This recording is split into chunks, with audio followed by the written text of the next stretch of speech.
Stories of innovation and success from the vibrant communities of rural Nova Scotia. This is Ignited. It's our very first episode.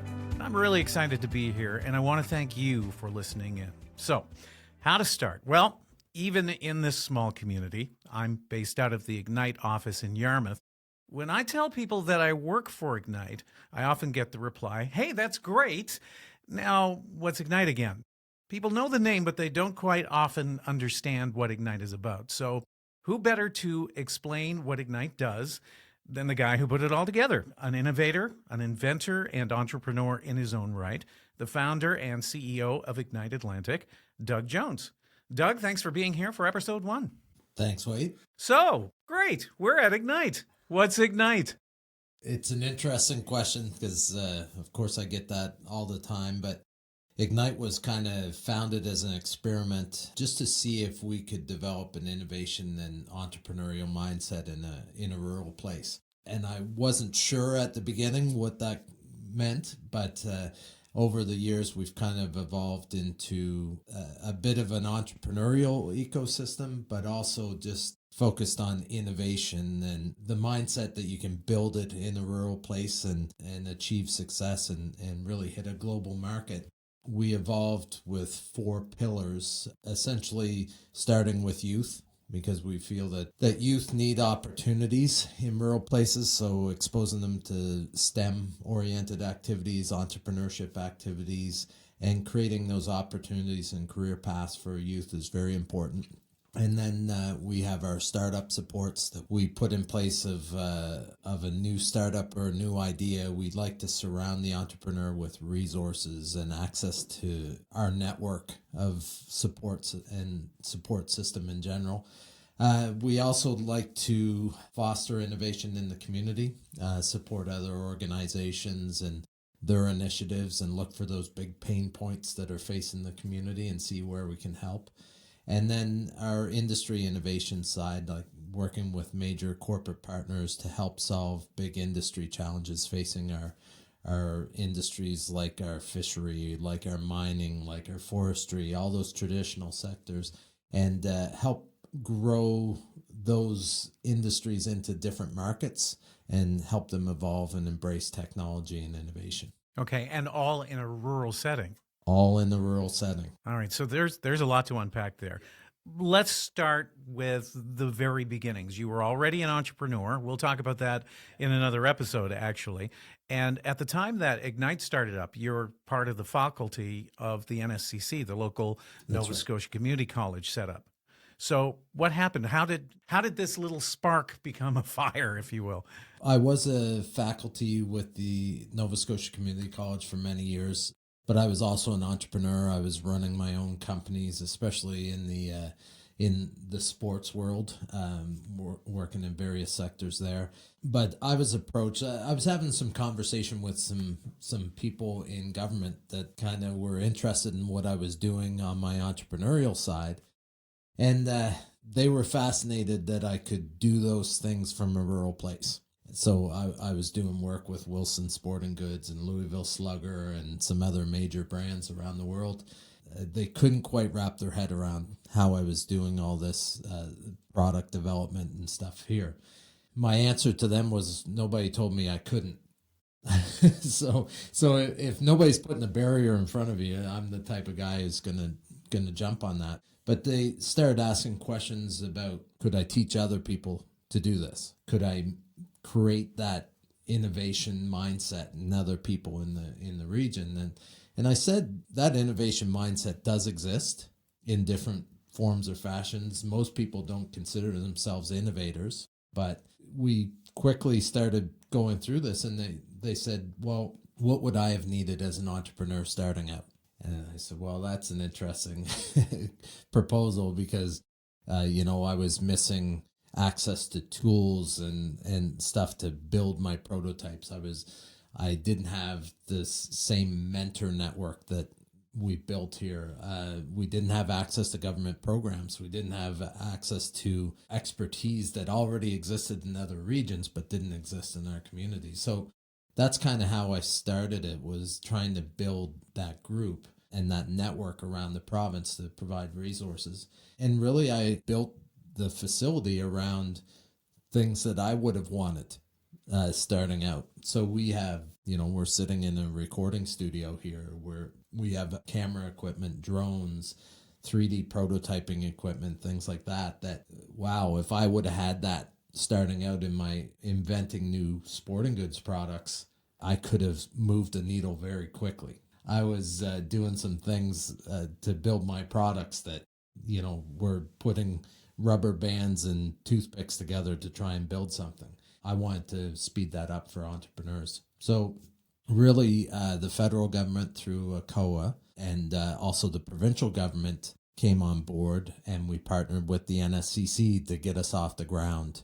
And we started in the Nova Scotia Community College buildings, both here and in Pictou County, and quickly outgrew those spaces and now have our own standalone buildings here and in Pictou County. And we have a shared space at the pier in Halifax as well. Who was with you at the beginning? And I mean, in terms of different entrepreneurs, different startups who were interested and said, hey, this is going to help me. I put a bit of a group together at the very beginning. So we had 5 of us at the beginning that came together to help get this off the ground. So we had different skill sets and different entrepreneurs in that initial group, and many are still involved with Ignite or in their own companies inside of Ignite. And we kind of brainstormed how this could look. So that's really the beginnings of it. But we had to build awareness in the community. So we've been running events since day one, like getting people in the space and then explaining to them what Ignite is and what resource we could access. But the whole goal is to see who's out there, who's working in their basements, and who's got ideas that they need help bringing to market. And then we can help guide them through some of the programs that are out there. Access to capital, or getting in front of VCs and funding agencies, or is it NRC access to help them with some of their innovation projects, or all those things, and those partnerships with the province and with NSCC and with some of the universities and with COA and stuff like this. So that they all have different things that they bring to the table, but entrepreneurs don't know they exist. Right. So that's what we've tried to do, is shorten the pathway for them, give them direct contact with the person or people that can help them along the way. We're not the experts on everything. We try to be a good resource in many areas, but at the end of the day, we know the right people that the entrepreneur needs to talk to, or we can put them through our accelerator to help them develop their business idea. And it's not kind of all about those networks, isn't it? Yeah, 100%. That's the whole reason I achieved success, is that I built a very good network, concentrated on my communication skills and not being afraid to make phone calls and contact people. But in a rural place, it's often hard to build those global networks, let alone the provincial network. So now we've got this interwoven connection with other accelerators, incubators, government agencies, and it kind of does what I always say is shrink the province and make it more accessible in a rural place to do the things that I would do or that other innovators would do. You're one of those guys who, I don't know if you didn't care so much about the barriers or didn't really see them anyway, but you're kind of a let's go. You're not going to take those barriers and use them to stop you. And I think a lot of times when it comes to rural Nova Scotia, maybe it's the same anywhere, but you think of yourself as someone born and raised in a rural area as somewhat smaller, if you will, and not inferior, but smaller. Yeah. And so there's a lot of keeping things to yourself. Maybe you have an idea, and maybe you don't know what to do. Yeah. Maybe there's a lot of potential around here where there's a lot of maybes, if you will. And I think even within the people who live in the rural areas, there's a belief that, well, I can't do it because I'm in small town Nova Scotia. Right. Yeah, I guess I've never had that same mentality. If there's a barrier, I find a way around it, or smash my head right through the wall. But, I'm not scared to take a chance, but entrepreneurship is sometimes full of fear. You're scared of doing everything, and you get paralysis by analysis. You can overanalyze things. But I've always been that guy who, if there's a problem, I try to fix it or try to find somebody who can help me fix it. Sometimes it's a matter of prototyping without stuff, being lean and putting together things that are very rudimentary, but it's a proof of concept.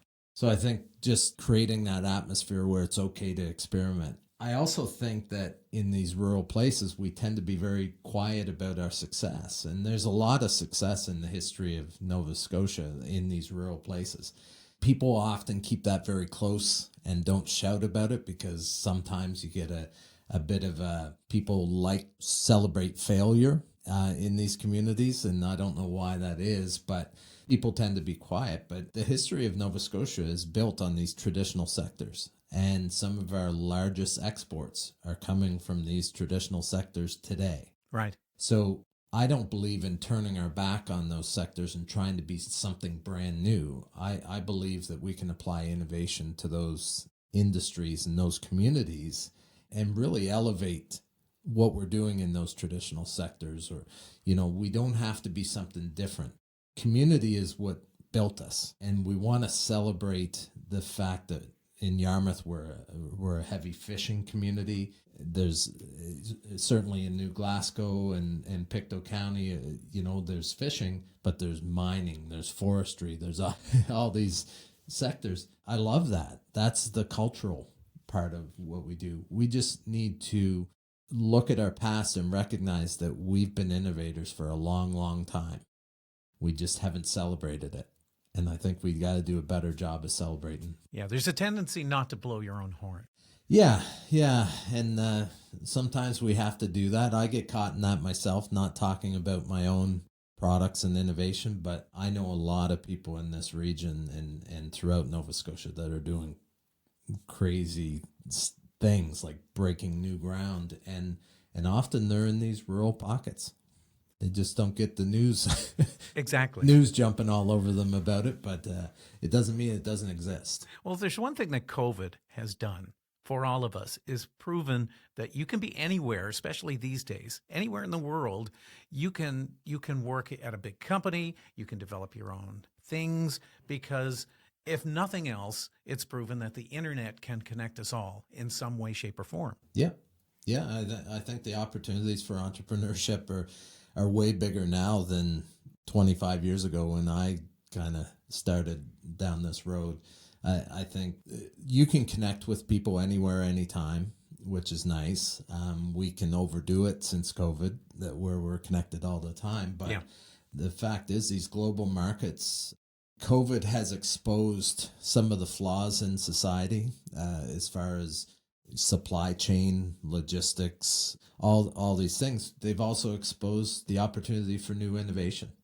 I think, the restaurant industry is a good example. There's not too many restaurants that don't have some sort of delivery partner now. Ones that never even considered doing this are now online and selling direct through so they're embracing technology. Their core business is still creating great food, but they're delivering it or selling it in a different way. That's a big thing that's happened over there, but you can apply that to any single storefront, any business. They're starting to think globally. They weren't able to sell to their neighbors necessarily through COVID or people in the other parts of the province, so they adapted and they changed, and now they're recognizing that their market has been sitting there a long time. They just haven't applied technology to it.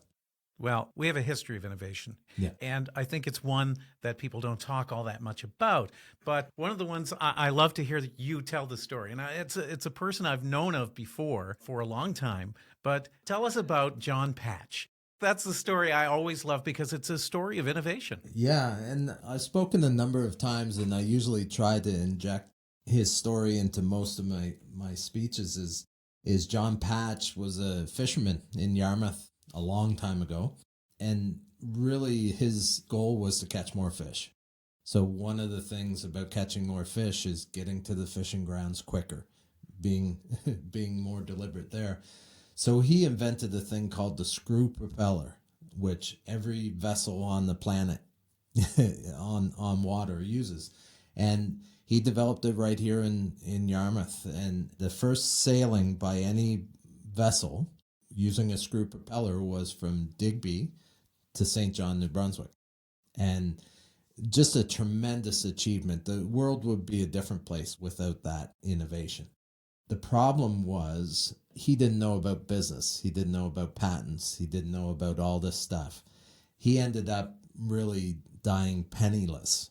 And when he should have been celebrated as a global innovator and had wealth and all that. But he didn't have the right access to the right advisement on that. And the patent for the screw propeller was issued in England about 10 years after he invented it. And that person went on to be rich and famous. But the actual fact was that was built in a rural place in small town Yarmouth, Nova Scotia.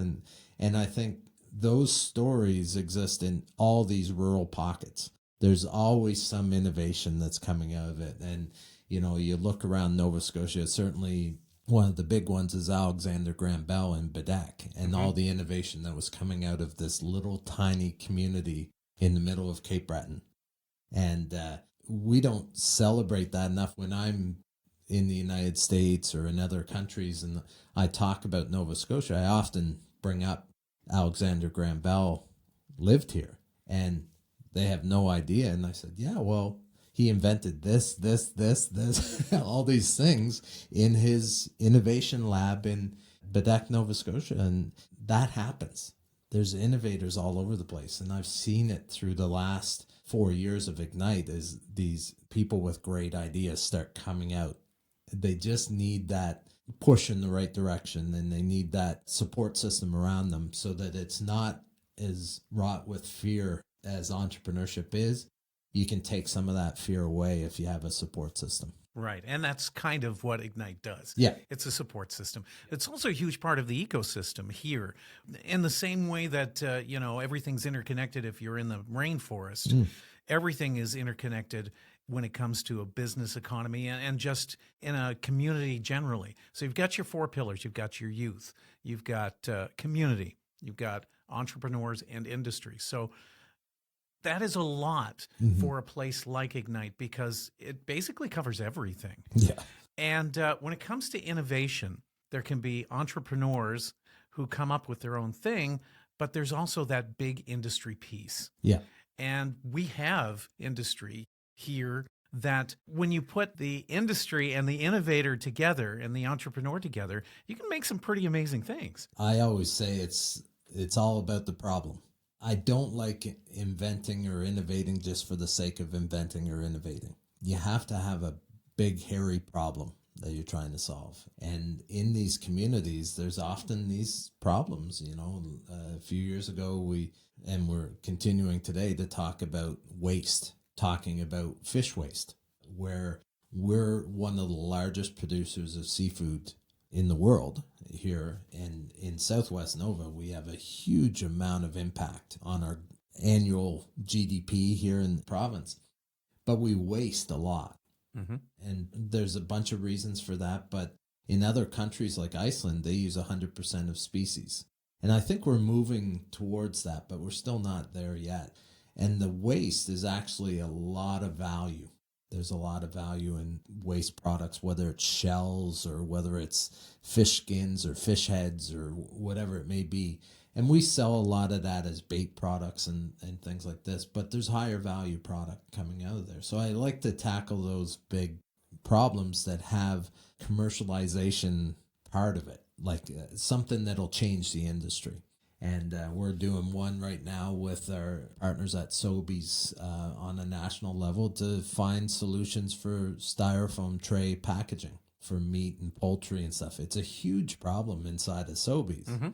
We had a lot of discussions with them, and they were a tremendous organization with us. And we partnered with them and Divert Nova Scotia and ACOA and said, okay, let's put it out to entrepreneurs and let's see who can come up with solutions. And quickly we identified a whole bunch of companies from British Columbia all the way to Newfoundland that are innovating in that space, coming up with different solutions.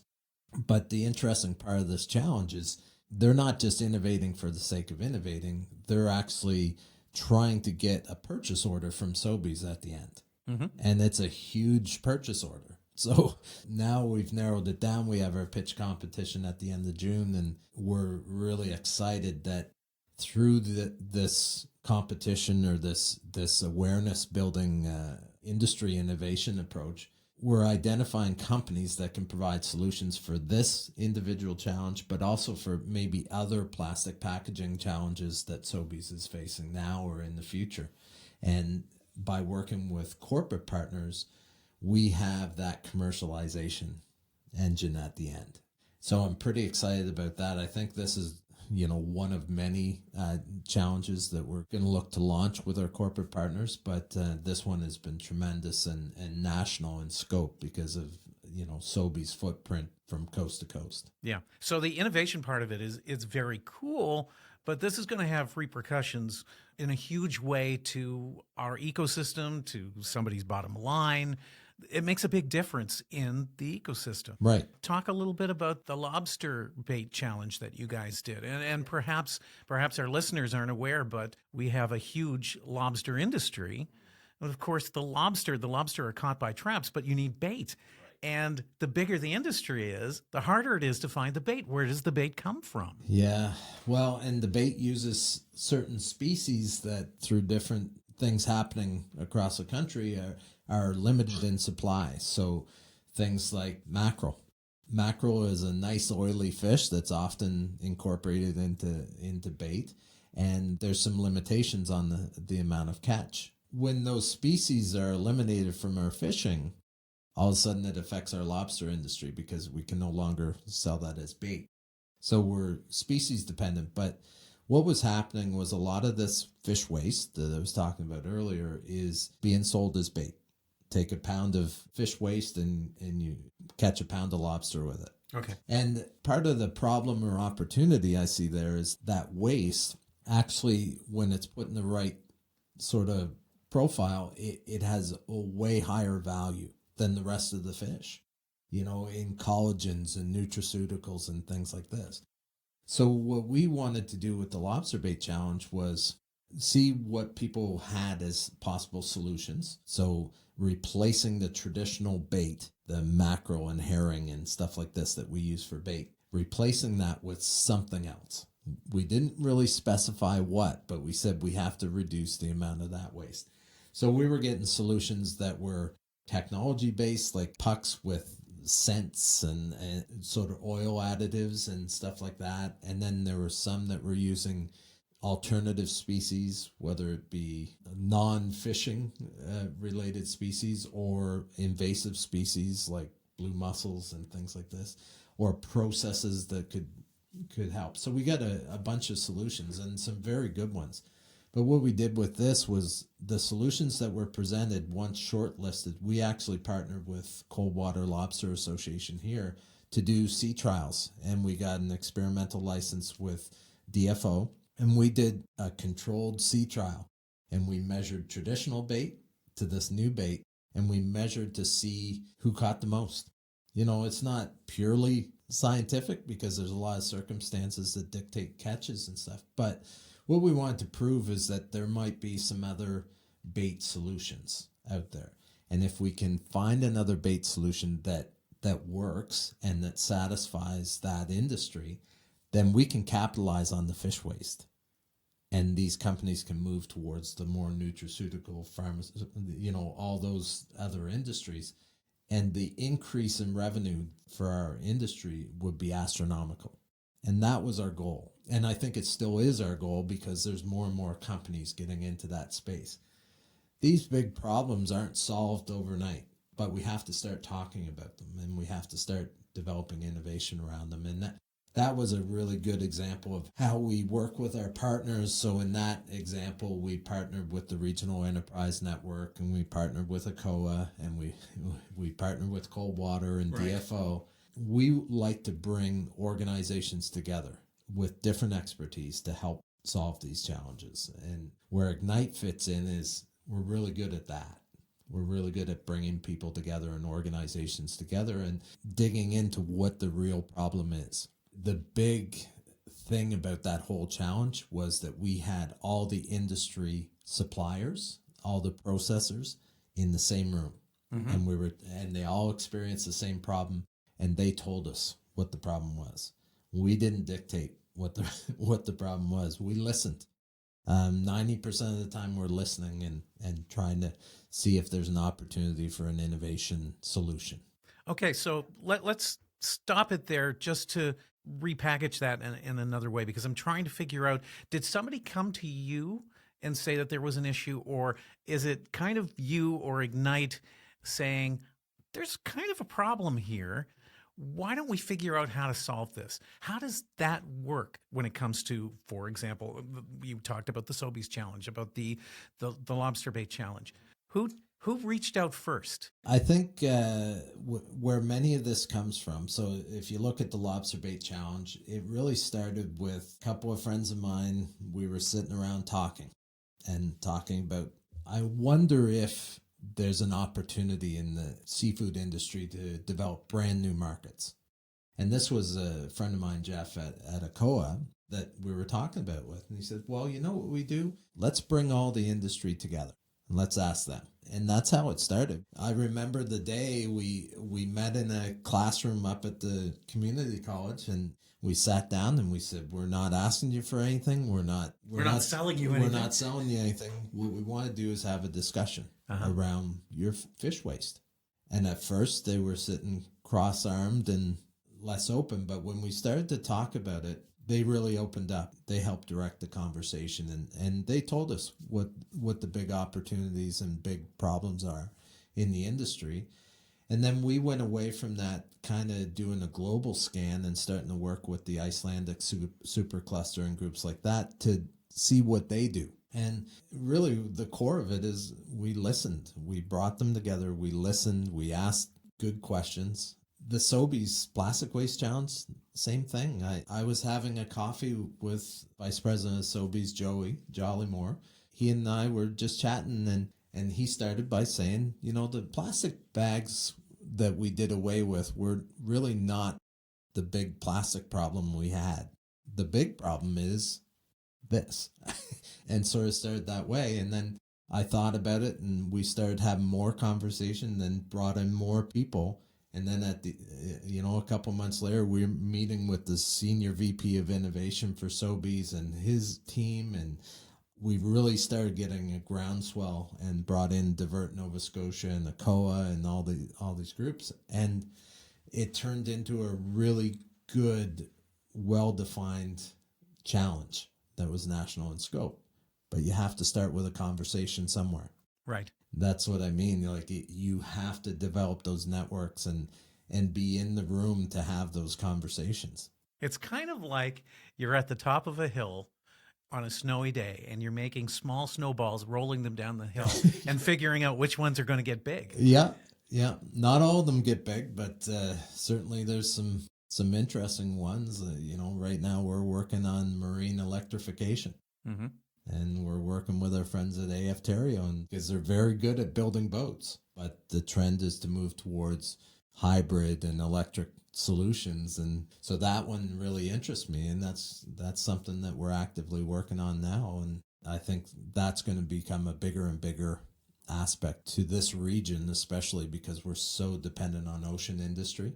And I think we have an obligation globally to reduce our carbon footprint in the oceans and do it in a sustainable way. So those are personally some of the initiatives that I really attach to, because I think we owe it to the planet. We owe that. I'm a big environmentalist, but I also see commercial opportunity in those things. If you're following environmentally and sustainability goals, I think you can develop really good businesses.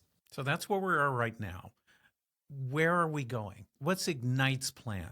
Is there more expansion? Is there just more problems to address? There's always problems to address, or problems to put your innovation skills to. Yeah, I think in a lot of ways, innovation leads to more problems. And I don't say that in a negative way. I think as we innovate, you uncover new things. So I think we're going to see more and more problems come to the forefront. Certainly in Nova Scotia, we're dealing with a lot of labor challenges for a number of reasons. We have a lot of new immigrants coming into the communities where I think there's a huge skill set that's coming in, and I think we need to put in programs and supports to help those innovators, because they're potentially coming from other markets that have experience that we don't have. So I think there's a lot of those types of opportunities coming, and I think Nova Scotia in general is really set to take off, because I know Halifax is widely known for the tech space, ocean tech, core technologies, IT development, all these things. But I think we need to connect into that ecosystem, and that's why we're partnered with Cove and with the Peer and with Dow Idea Hub and groups like this, so that we can start bringing our entrepreneurs into that space, but they don't have to leave our communities.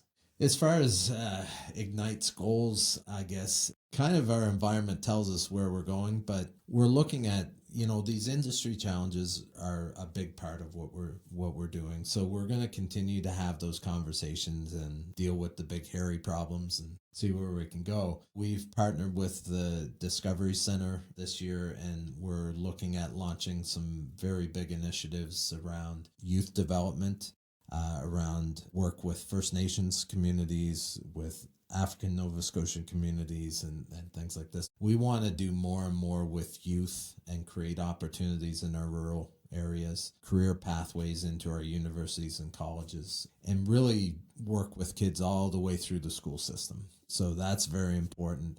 And then that helps foster the startup space.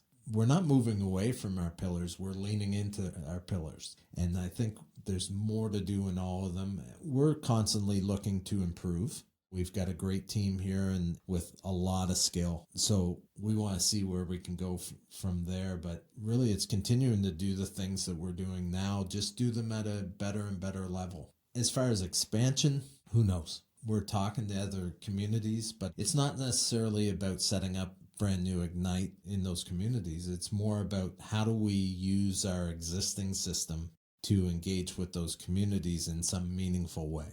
Face-to-face is always better, but we do have the opportunity to do things virtually, which is good. And we've got our partner organizations, all the organizations I mentioned, but Seed out of Halifax works with us extensively on our startup supports and our entrepreneurship programming for youth.